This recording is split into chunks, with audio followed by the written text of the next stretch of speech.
Halo, selamat malam. Pada kesempatan kali ini, kami dari kelompok satu akan mempresentasikan hasil diskusi kami mengenai RPS ke-10, yaitu Perlindungan Hukum Administrasi Negara. Adapun anggota kelompok satu sendiri berjumlah 3 orang, yakni boleh lanjut next slide.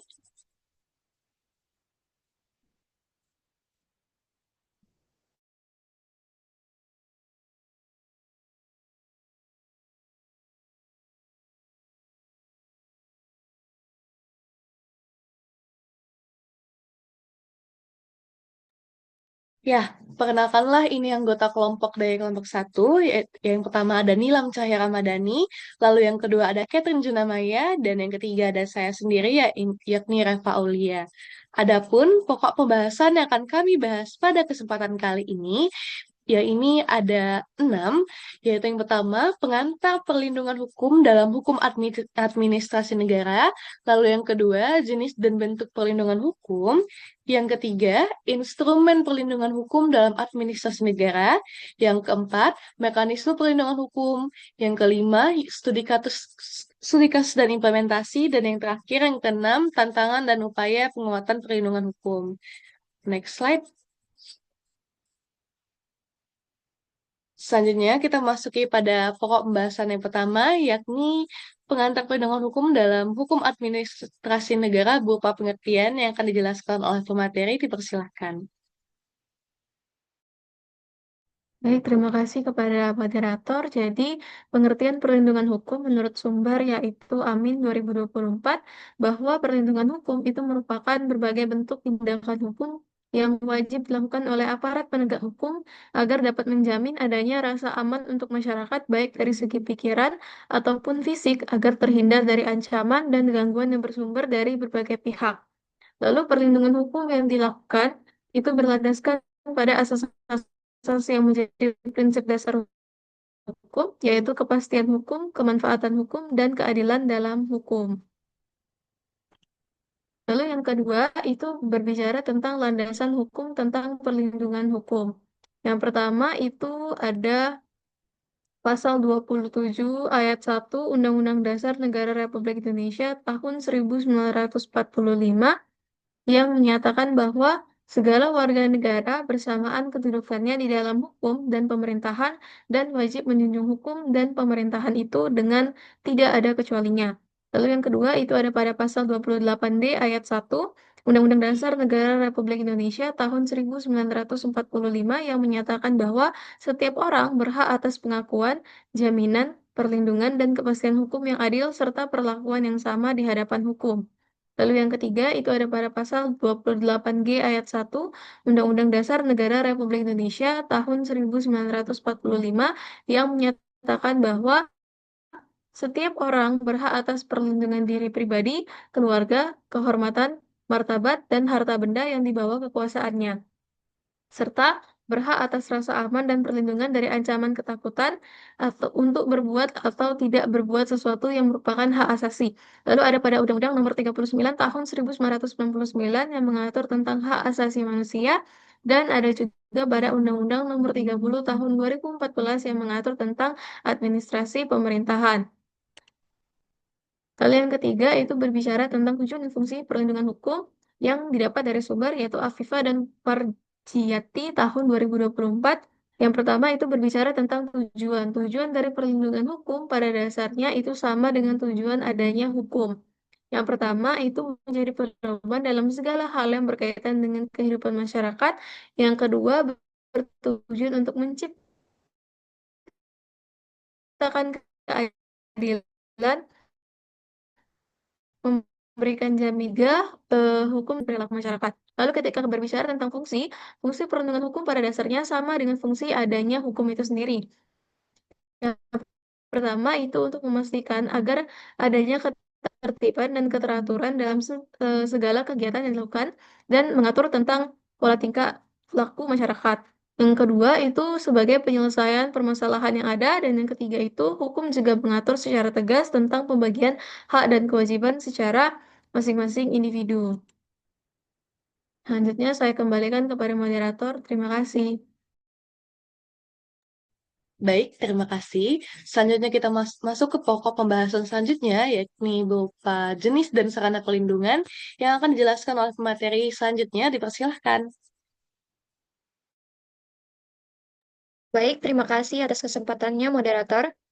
Jadi selanjutnya itu ada jenis dan sarana perlindungan. Jadi dalam Anggara dan Setari pada tahun 2014, pada dasarnya perlindungan hukum administrasi negara itu dapat dibedakan menjadi dua jenis. Yang pertama ada perlindungan hukum preventif dan yang kedua ada perlindungan hukum represif. Jadi perlindungan hukum preventif itu merupakan perlindungan hukum yang bersifat pencegahan, yaitu upaya yang diberikan kepada masyarakat agar dapat mengajukan keberatan, saran atau pendapat sebelum suatu keputusan pemerintah ditetapkan. Nah, melalui mekanisme ini, masyarakat itu berhak didengar pendapatnya, sehingga tindakan pemerintah dapat dikontrol sejak tahap perencanaan.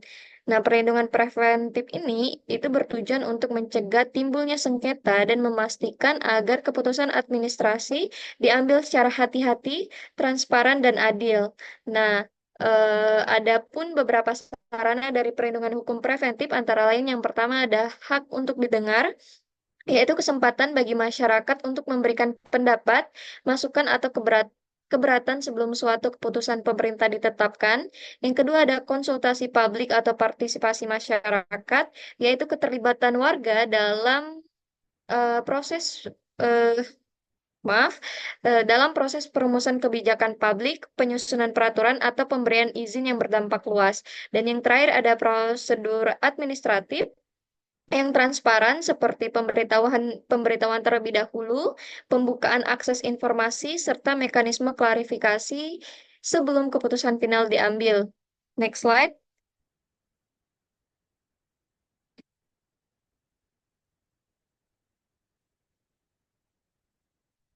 Yang kedua ada perlindungan hukum represif, yaitu perlindungan hukum yang diberikan setelah terjadi pelanggaran atau sengketa antara warga dan pemerintah. Nah, perlindungan ini itu bersifat korektif dan pemulihan yang bertujuan untuk memperbaiki tindakan pemerintah yang telah menimbulkan kerugian bagi masyarakat. Nah, beberapa sarana perlindungan hukum represif itu meliputi yang pertama ada Peradilan Tata Usaha Negara atau PTUN, yaitu lembaga peradilan yang berwenang memeriksa dan memutus sengketa antara warga negara dan pejabat administrasi negara atas suatu keputusan tata usaha negara. Yang kedua ada upaya administratif, berupa keberatan atau banding administratif yang diajukan kepada pejabat yang lebih tinggi dari pejabat pembuat keputusan sebelum eh, perkara dibawa ke pengadilan. Dan yang terakhir itu ada lembaga Ombudsman Republik Indonesia yang berperan menerima dan menindaklanjuti pengaduan masyarakat atas tindakan maladministrasi pejabat publik. Sekian dari saya kembalikan kepada moderator. Terima kasih. Selanjutnya kita masuk ke pokok pembahasan, yaitu berupa instrumen perlindungan hukum dalam administrasi negara yang akan dijelaskan oleh saya, di mana instrumen perlindungan hukum sendiri dalam penyelenggaraan administrasi negara merupakan sarana penting untuk menjamin tindakan-tindakan administratif oleh negara atau pejabat publik sesuai dengan prinsip negara atau yang berupa hukum dan melindungi hak-hak warga negara di dalamnya. Boleh dibantu next slide.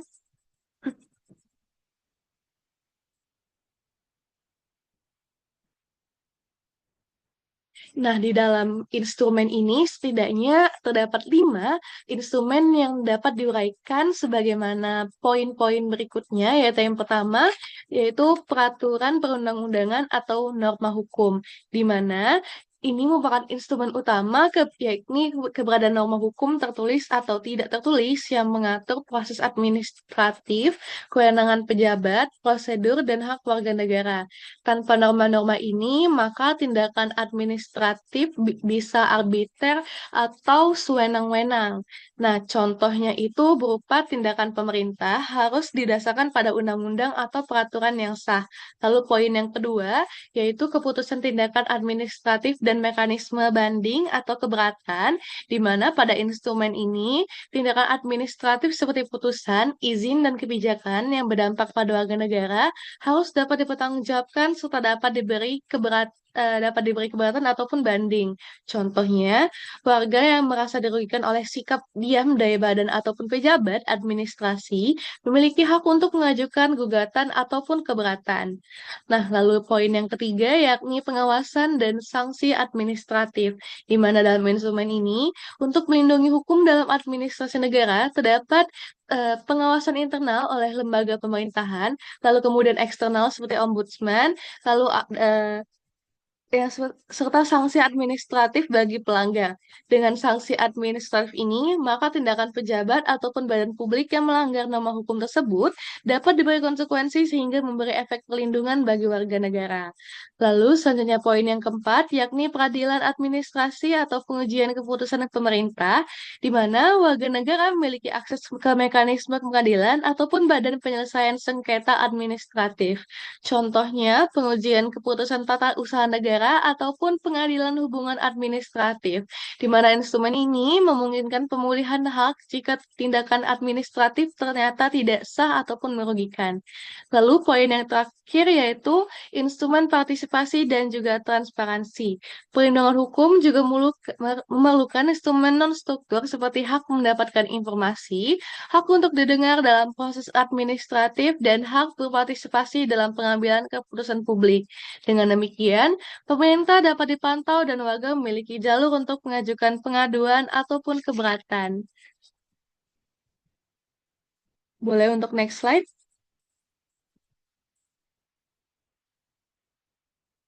Selanjutnya, masuk ke dalam pokok pembahasan mekanisme perlindungan yang akan dijelaskan oleh pemateri selanjutnya, dipersilahkan. Baik, terima kasih moderator. Nah, materi selanjutnya itu terkait dengan mekanisme perlindungan hukum. Jadi, mekanisme perlindungan hukum administrasi di Indonesia dapat digambarkan dalam tahap-tahap sebagai berikut. Yang pertama, ada upaya administratif di mana warga negara itu dapat mengajukan keberatan kepada pejabat yang membuat keputusan atau melakukan tindakan administratif. Jika tidak puas, diajukan banding ke pejabat yang lebih tinggi. Tujuannya agar sengketa bisa diselesaikan di dalam struktur pemerintahan dengan cepat dan efisien. Yang kedua ada pengawasan eksternal melalui ombudsman di mana warga atau pihak berkepentingan itu dapat mengajukan pengaduan mengenai maladministrasi seperti pelayanan buruk, prosedur tidak adil dan sebagainya. Em, Sehingga ombudsman akan memeriksa, menyelidiki, dan memberi rekomendasi agar pejabat dapat memperbaiki tindakannya.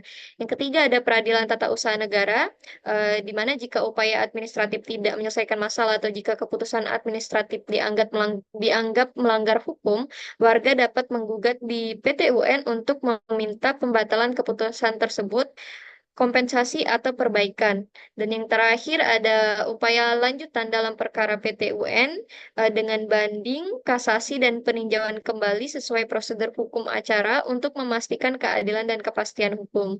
Sekian dari saya kembalikan kepada moderator.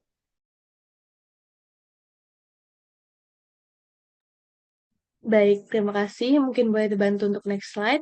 Selanjutnya masuk ke dalam studi kasus dan implementasi perlindungan hukum administrasi negara yang akan dijelaskan kembali oleh saya, yakni berupa kasus sengketa informasi publik dalam administrasi negara dengan studi kasus putusan Pengadilan Tata Usaha Negara Jakarta nomor 410 garing G garing KI garing 2024 garing PTUN Jakarta JKT membahas mengenai hak warga terhadap informasi publik dan bagaimana keputusan administratif berhubungan dengan hak tersebut.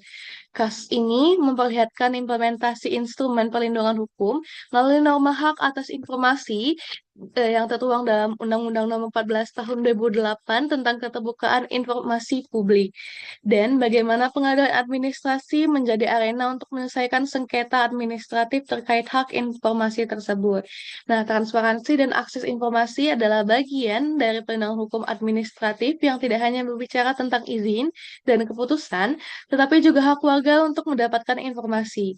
Mekanisme keberatan, banding administratif, ataupun gugatan PUTN yang bisa digunakan. Boleh untuk next slide.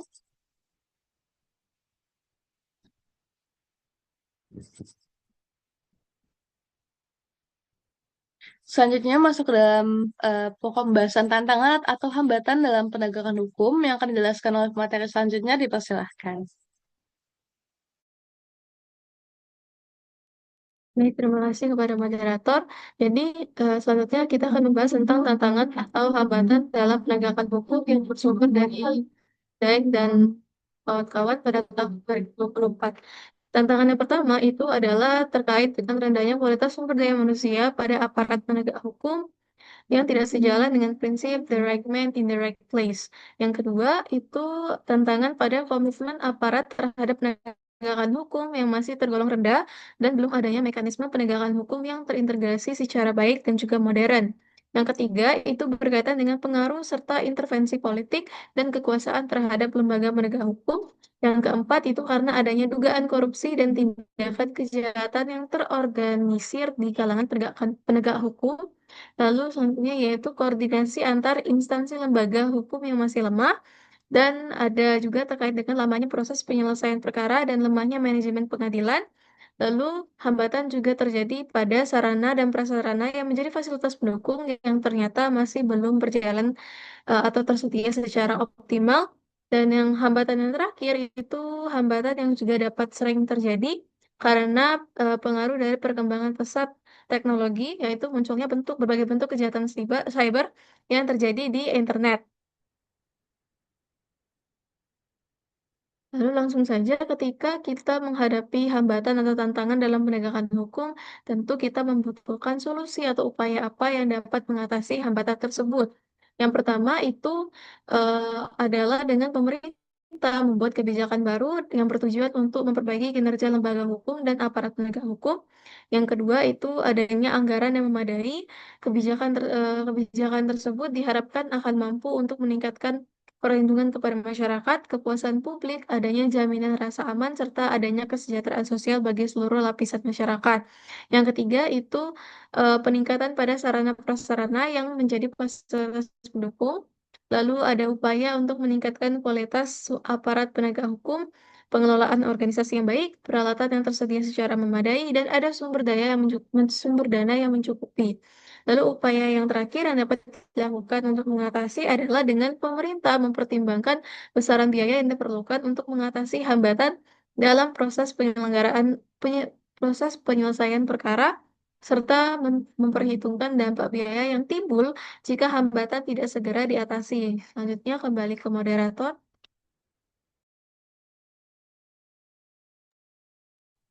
Baik, terima kasih. Mungkin boleh dibantu untuk next slide terlebih dahulu. Selanjutnya kita masuk ke dalam kesimpulan, di mana yang pertama, oke, sebelum kita masuk ke dalam kesimpulan, mungkin kita akan buka sesi tanya jawab terlebih dahulu. Dipersilakan untuk kepada para audiens sekalian, jika ada yang bertanya, dipersilakan untuk mengaktifkan fitur raise hand dan memperkenalkan dirinya. Baik, dipersilakan kepada saudari untuk memperkenalkan diri terlebih dahulu dan mengajukan pertanyaannya. Perkenalkan, nama saya Ilva Diandri dari kelompok izin bertanya, mengapa perlindungan hukum itu dianggap sebagai salah satu pilar utama dalam penyelenggaraan administrasi negara? Baik, terima kasih atas pertanyaan yang sangat luar biasa. Kami sangat menghargai kepada Ilva yang telah mengajukan pertanyaan tersebut, di mana kami akan langsung menjawab pertanyaan tersebut yang akan dijawab oleh pemateri kami. Dipersilahkan. Baik, jadi saya akan menjawab pertanyaan dari Ilva terkait mengapa perlindungan hukum dianggap sebagai salah satu pilar utama dalam penyelenggaraan administrasi negara. Jadi perlindungan hukum dianggap sebagai salah satu pilar utama dalam penyelenggaraan administrasi negara karena menjadi fondasi bagi terciptanya pemerintahan yang adil, transparan, dan akuntabel. Dalam konteks administrasi negara, setiap tindakan pejabat itu harus setiap tindakan pejabat publik harus memiliki dasar hukum yang jelas agar tidak sewenang-wenang dan tetap menghormati hak warga negara. Nah, perlindungan hukum itu berfungsi untuk menjamin kepastian hukum, mencegah penyalahgunaan kekuasaan, dan memberikan mekanisme pemulihan ketika terjadi pelanggaran oleh aparatur negara. Tanpa adanya perlindungan hukum, kekuasaan administratif ini berpotensi menimbulkan ketidakadilan, diskriminasi, serta pelanggaran terhadap hak asasi manusia. Oleh karena itu, perlindungan hukum menjadi pilar utama karena memastikan bahwa setiap keputusan dan tindakan administrasi pemerintah itu selaras dengan prinsip negara hukum, yaitu kekuasaan harus tunduk pada hukum, bukan sebaliknya. Sekian dari saya. Apakah sudah menjawab pertanyaan dari Ilva? Udah, terima kasih ya Nilam. Baik, terima kasih kepada Nilam yang telah membantu menjawab pertanyaan dari Ilva yang sangat luar biasa tadi. Selanjutnya kita masuk ke dalam kesimpulan sebagai penutup sebelum kita mengakhiri presentasi dari kelompok kami, di mana perlindungan hukum merupakan segala bentuk upaya yang dilakukan oleh aparat penegak hukum kepada masyarakat untuk memberikan perlindungan, rasa aman, dan kesejahteraan sosial termasuk dalam penyelenggaraan hukum administrasi negara yang berdasarkan prinsip kepastian, kemanfaatan, dan keadilan hukum. Lalu yang kedua, perlindungan hukum administrasi negara terdapat dua jenis, yakni perlindungan hukum preventif dan perlindungan hukum represif. Selanjutnya, terdapat 5 instrumen perlindungan hukum dalam administrasi negara menjadi sarana penting menjamin tindakan administratif sesuai prinsip negara hukum, di mana 5 instrumen tersebut berupa peraturan perundang-undangan atau norma hukum, keputusan tindakan administratif, dan mekanisme banding atau keberatan, pengawasan dan sanksi administratif, serta peradilan administrasi atau pengujian keputusan pemerintah, instrumen partisipasi, dan juga transparansi. Lalu selanjutnya, mekanisme perlindungan hukum digambarkan melalui beberapa tahap, yaitu upaya administratif, pengawasan eksternal melalui ombudsman, peradilan tata usaha negara, PT UN, dan upaya lanjutan dalam perkara PT UN. Dan yang terakhir, pelaksanaan perlindungan hukum ditingkatkan melalui perbaikan dan penguatan sistem perlindungan hukum.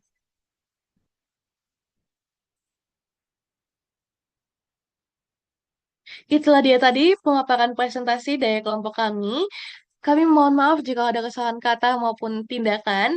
Semoga apa yang telah kami sampaikan dapat memberikan manfaat bagi kita semua dan kami mohon maaf kepada Allah. Maka kita sama-sama mohonkan ampun. Akhir kata saya ucapkan terima kasih dan selamat malam.